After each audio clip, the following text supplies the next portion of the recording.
I think the White House has a very big problem on their hands with this whole Pete Hegseth war crime thing. It's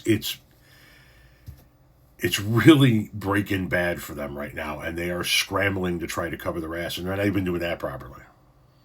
Carolyn Levitt just said 7 words that made the boat strikes ordered by Trump and Hegseth a lot more serious and dangerous. Here's the full statement. President Trump and Secretary Hegseth have made it clear that presidentially designated narco-terrorist groups are subject to lethal targeting in accordance with the laws of war. With respect to the strikes in question on September 2nd, Secretary Hegseth authorized Admiral Bradley to conduct these kinetic strikes. Admiral Bradley worked well within his authority and the law, directing the engagement to ensure the boat was destroyed and the threat to the United States of America was...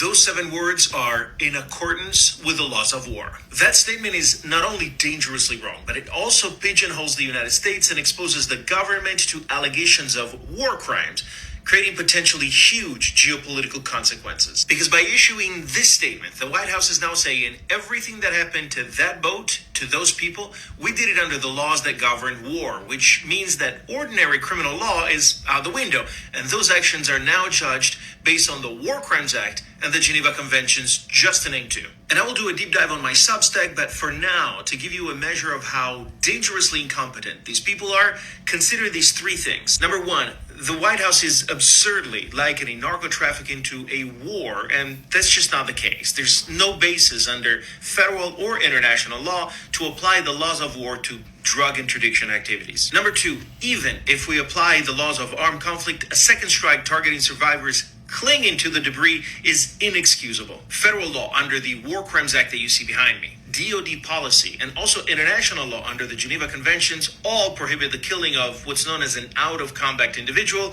and requires a capture whenever feasible. Number 3, Levitt's statement talks about a threat to the United States as a justification for the strikes, including the second strike. It's clear, I think, to everybody that the survivors didn't pose any threat to U.S. combatants. They were just clinging to the wreckage and trying to stay afloat. And lastly, number 4, Secretary of Defense Pete Hegseth just recently cited fog of war as a defense for the government action. This is not only indefensible, but it's truly ridiculous.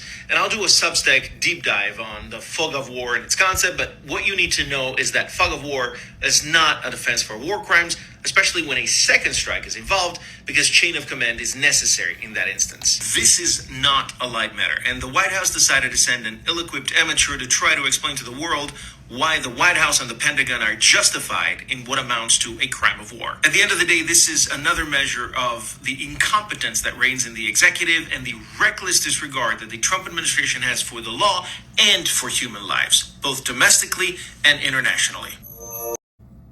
They keep referring to it as war. Right? The fog of war, according to the laws of war. They keep referring to it as a war, which puts it into a certain realm of justice and into a certain realm of legality that they themselves are breaking. They don't even know how to defend their actions properly. This is not looking good for them.